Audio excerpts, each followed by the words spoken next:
Chapter 3. The Fullness of the Time. As the Jews had departed from God, faith had grown dim, and hope was well nigh ceased to illuminate the future. The words of the prophets were uncomprehended. To the masses of the people, death was a dread mystery. Beyond was uncertainty and gloom. It was not alone the wailing of the mothers of Bethlehem, but the cry from the great heart of humanity. It was borne to the prophet across the centuries.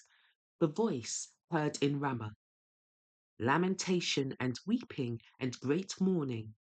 Rachel weeping for her children and would not be comforted because they are not.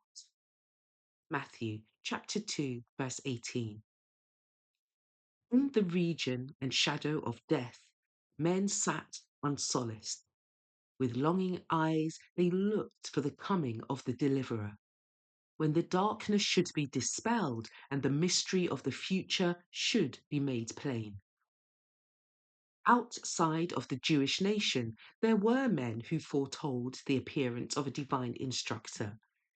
These men were seeking for truth, and to them the spirit of inspiration was imparted.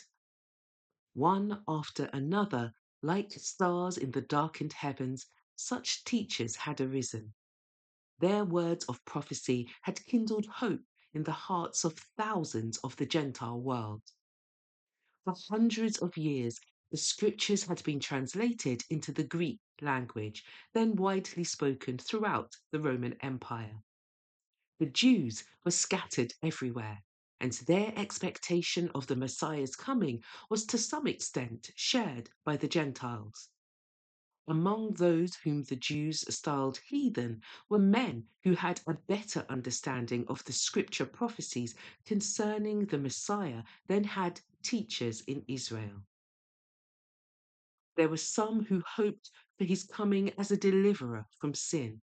Philosophers endeavored to study into the mystery of the Hebrew economy. But the bigotry of the Jews hindered the spread of the light. Intent on maintaining the separation between themselves and other nations, they were unwilling to impart the knowledge they still possessed concerning the symbolic service. The true interpreter must come.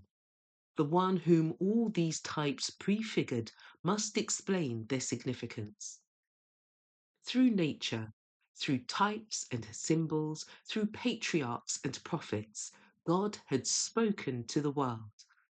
Lessons must be given to humanity in the language of humanity. The messenger of the covenant must speak. His voice must be heard in his own temple. Christ must come to utter words which should be clearly and definitely understood.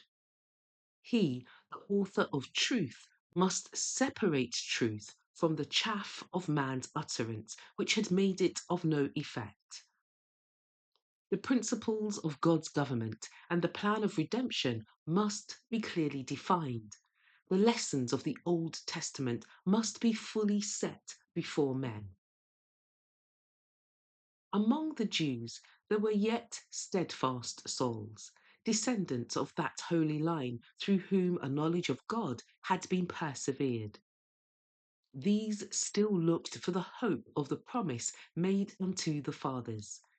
They strengthened their faith by dwelling upon the assurance given through Moses. Of a prophet shall the Lord your God raise up unto you of your brethren, like unto me.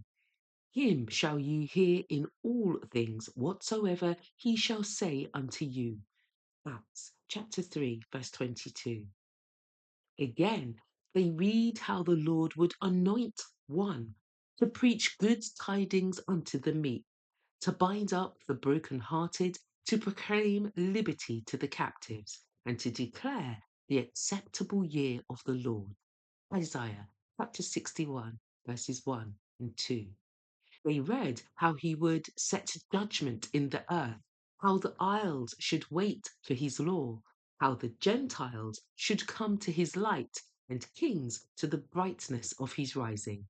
Isaiah chapter 42, verse 4, and chapter 60, verse 3. The dying words of Jacob filled them with hope. The scepter shall not depart from Judah, nor a lawgiver from between his feet, until Shiloh come. Genesis chapter 49, verse 10.